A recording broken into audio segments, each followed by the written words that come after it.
حضرت امام حسین تشریف لائے، بچوں سمیت آئے۔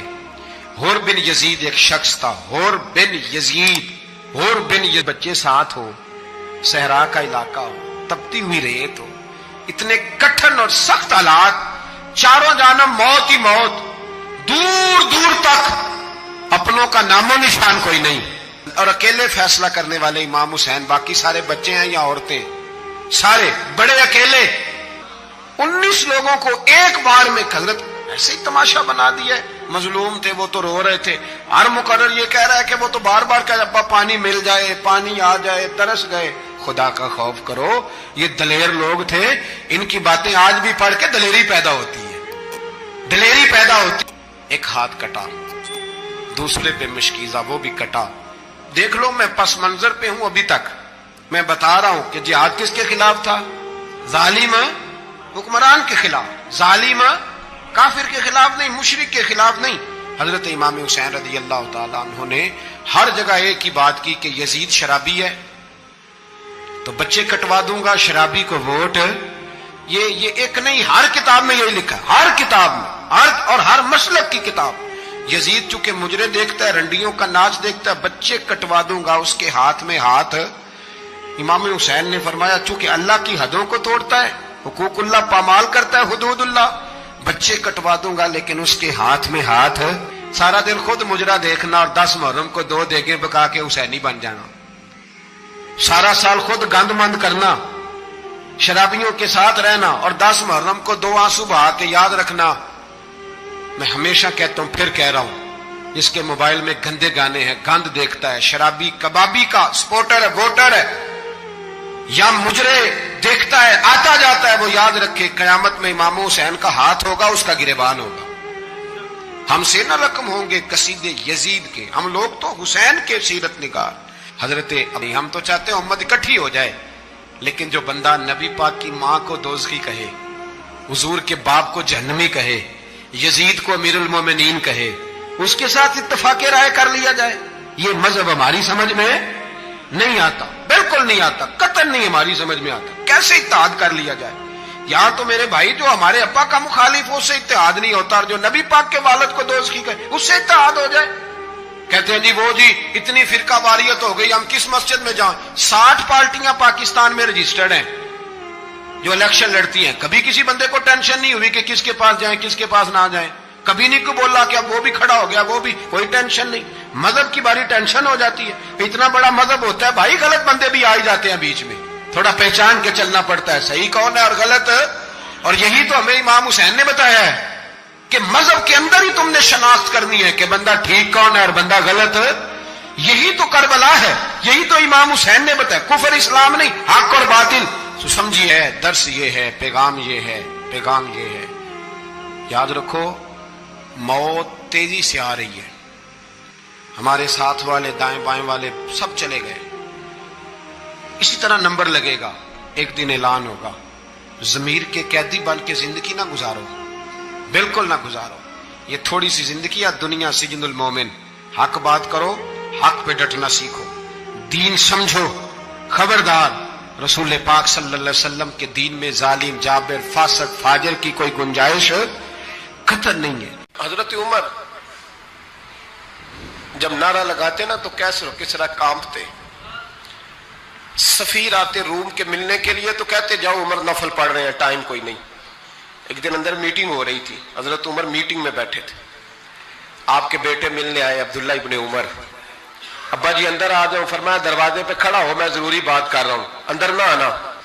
جناب عبداللہ ابن عمر کہتے ہیں میں دروازے پہ کھڑا ہو گیا، تھوڑی دیر گزری تو امام حسین بھی آ گئے، ایک حدیث میں، ایک روایت میں امام حسن کا لفظ بھی ہے، امام حسین آئے، آ کے عبداللہ ابن عمر سے کہنے لگے عمر فاروق اندر ہیں؟ تو کہا وہ اندر تو ہے، تو کہا آپ کیوں دروازے پہ کھڑے ہیں؟ کہنے لگے ابا جی نے کہا ہے یہاں انتظار کرو، میں کوئی ضروری بات کر رہا ہوں، لیکن شہزادے میرے لیے کہا ہے، میرے لیے، آپ جانا چاہیں تو چلے جائیں۔ امام حسین کہنے لگے امیر المومنین کوئی بات کر رہے ہوں گے، میں ظہر کے وقت مسجد میں مل لوں گا، ظہر کا ٹائم آئے گا نا تو میں مسجد میں مل لوں گا، یہ کہہ کے چلے گئے۔ حضرت عمر باہر آئے تو حضرت عبداللہ ابن عمر سے کہا کہ کوئی آیا تو نہیں؟ عرض کی حضور حسین ابن علی آئے۔ حسین ابن علی. تو کہا اندر کیوں نہیں بھیجا؟ کہا میں نے کہا تھا بے شک چلے جائیں، لیکن وہ کہہ رہے تھے کہ میں ظہر کے وقت مسجد میں مل لوں گا. تو سیدنا عمر فاروق فرمانے لگے عبداللہ تجھے تیری ماں روئے، حسین کو کیوں واپس بھیجا؟ پھر عمر، دنیا داروں کے سامنے ڈٹنا، کھڑا ہونا عمر پہ ختم ہے، لیکن جو اندر کی بات ہے نا، روح کی، جو عقیدت کی بات ہے، جو وفا کا رشتہ ہے، اس کو کون سمجھے؟ یہ جو روح کی مجبوریاں ہیں، یہ جو وفا کی مجبوریاں ہیں، اسے لوگ کیا سمجھیں؟ انہیں کیا پتا کہ مرشد کے بیٹے کے پیر چومنے میں حسن کیا ہوتا ہے؟ انہیں کیا پتا کہ جب استاد کا بیٹا گھر میں آتا ہے تو دل کرتا ہے مکان بیچ کے اسے دے دیں، اس کے باپ کی نیکیاں بڑی ہیں. جناب عمر فاروق دوڑے گئے، امام حسین کے دروازے پہ دستک دی. امام حسین باہر، کہا شہزادے یار ملنے آئے تھے، بغیر ملے کیوں آ گئے؟ عرض کی کہ آپ مصروف تھے، آپ کے اپنے بیٹے بھی دروازے پہ کھڑے تھے، تو میں واپس آ گیا. امام حسین کہتے ہیں عمر جذبات میں آ گئے، سر سے پگڑی گر گئی، کہنے لگے حسین میرے بیٹے کا اور حسین کا کیا مقابلہ؟ کیا اس کی ماں کا نام فاطمہ الزہرا ہے؟ کیا اس کی نانی کا نام خدیجہ الکبریٰ ہے؟ کیا اس کے نانے کا نام محمد مصطفیٰ ہے؟ اور پھر سر سے پگڑی اتری تھی، اپنے بال زور سے پکڑ لیے، کہنے لگے حسین میں نا مکے میں اونٹ چرایا کرتا تھا اور ڈنڈوں سے مار کھاتا تھا اپنے باپ سے. یہ جو آج ساری دنیا میں عمر کے نعرے لگتے ہیں، یہ تیرے نانے کا صدقہ ہے. شہزادے میری وفا اور میری وفا میں جب تیرا دل کرے نا دوڑ کے آ جایا کر. عمر تو لوگ، ایک دن امام حسین نے آ کے نا جناب فاروق اعظم سے کہا، خطبہ دے رہے تھے بچوں کی طبیعت شروع میں، پتہ نہیں کیا بات آئی امام حسین کے دل میں، کہنے لگے عمر نیچے اترو، یہ میرے نانا کا منبر ہے. تو حضرت سیدنا عمر، سنو کبھی میرا بھی بچہ آ جائے تو میں کہتا ہوں اس کو پکڑو یار، بچوں کو تو نہیں نا جمعوں میں مطلب ذکر کیا جائے، اترنا میرے نانے کا منبر ہے. جناب عمر اتر کے نیچے کھڑے ہو گئے، تو کہا جا کے اپنے نانے کے منبر پہ بیٹھ. تو حضرت عمر رو پڑے، کہنے لگے شہزادے میرے نانے کا منبر ہی کوئی نہیں ہے ہی نہیں، یہ منبر یہ مصلی یہ تیرے نانے کی شان ہے، میرے نانے کا کوئی منبر نہیں، تیرے ہی نانے کا منبر ہے. تھوڑی دیر کھڑے رہے تو امام حسین کہنے لگے اچھا کوئی نہیں آپ کے نانے کا منبر کا نہیں؟ کہا چلو پھر میرے نانے کے منبر پہ بیٹھ جاؤ، چلو خیر ہے، کوئی نہیں آپ کے نانے کا؟ کہا نہیں. تو کہا کوئی نہیں پھر میرے نانے کے. جب حضرت عمر بیٹھے تو بڑا شاندار جملہ کہا، فرمانے لگے میں منبر پر مرضی سے نہیں بیٹھا تھا، مجھے ابو بکر نے بٹھایا تھا، اور پھر حسین کے کہنے پہ میں اترا ہوں، اب مجھے حسین نے بٹھایا ہے، اب کسی کی جرأت ہے تو عمر کو اتار کے دکھائے، اب میں حسین کا تیری نسل پاک میں. یار کتنی بے شرمی کی بات ہے، لوگ امام حسین کو باغی کہے. حضور کا وصال ہوا نا تو امام حسن اور امام حسین کی عمریں ابھی 7 8 سال 9 سال کے بیچ تھیں. تو حضرت مولا علی شیر خدا رضی اللہ تعالیٰ عنہ کے ساتھ امام حسن آئے مسجد میں، تو منبر پہ بیٹھے ہوئے دیکھا حضرت ابوبکر صدیق کو، تو کہنے لگے نیچے اترنا میرے نانا کا منبر ہے. بچوں کو بڑی پہچان ہوتی ہے نا ابا کے کپڑوں کی، سے پتہ ہوتا ہے کہ یہ میرے نانا کا ہے، یہ میرے نیچے اترو یہ منبر میرے نانا کا ہے. تو حضرت علی المرتضیٰ نے جلدی سے پکڑا اور پکڑ کے فرمایا ذرا حسین حسن یہ کیا کہہ رہے ہو؟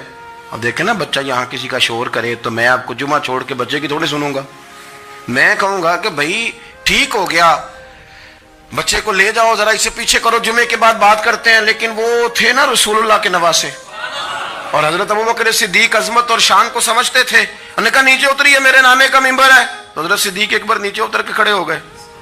تو ایک جملہ، باقی بزرگوں نے بھی بڑا کچھ لکھا ہے، پر یہاں ایک بات شاہ عبد العزیز محدث دہلوی نے لکھی ہے، حضرت صدیق اکبر رو پڑے، کہنے لگے حسن اگر منبر تیرے نانا کا ہے تو ابوبکر بھی تو تیرے نانا کا ہی ہے نا، یہ کو باہر سے تو نہیں نا آیا، یہ بھی تیرے نانا کا ہے. تو حضرت امام حسن ہنسنے لگے، فرمانے لگے ٹھیک ہو گیا بیٹھ جائے منبر پہ پڑھائیں جمعہ.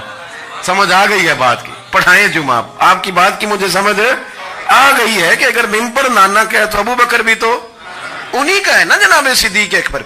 کہ نبی پاک علیہ السلام تشریف فرما ہیں، حضور کے صحابہ کی ایک جماعت بارگاہ میں بیٹھی ہے، حضرت صدیق اکبر بھی حضور کے بالکل قریب بیٹھے ہیں، وہ آج بھی حضور کے قریب ہی ہیں. قریب بیٹھے تو اچانک نہ محفل میں حضرت مولا علی شیر خدا تشریف لے آئے. باقی صحابہ بھی اٹھنا چاہ رہے تھے، کوشش ہو رہی تھی، لیکن پتہ ہے سب سے پہلے جگہ کم تھی، کو بندہ ذرا سرکتا یا جگہ بناتا تو جگہ بننا تھی.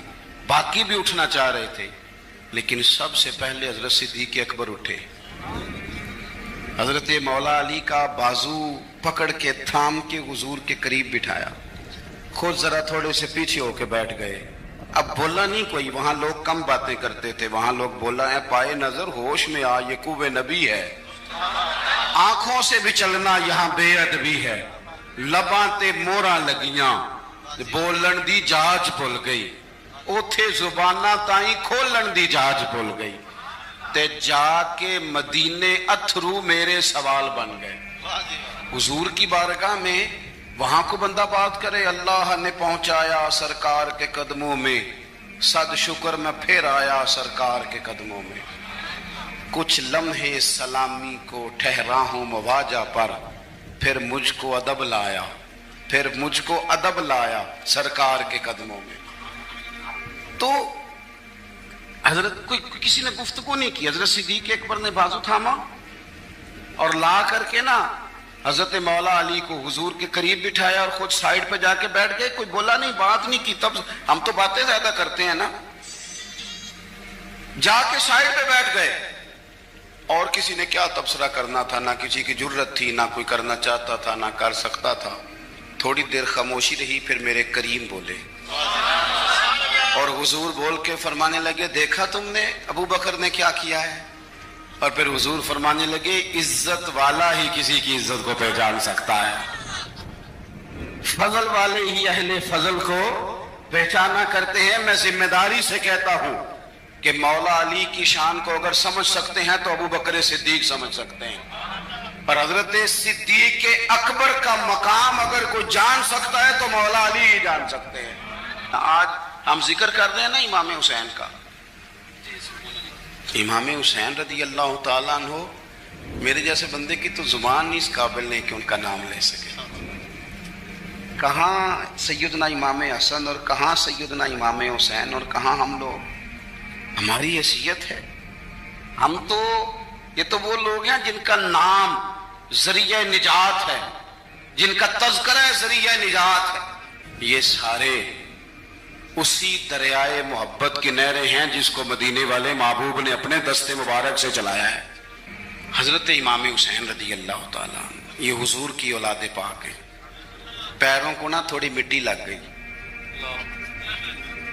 عمر جوانی کی تھی، داڑھی مبارک ساری سیاہ تھی، کالی تھی. حضرت ابو ہریرہ ان سے سالوں بڑے تھے، امیر المومنین فی الحدیث.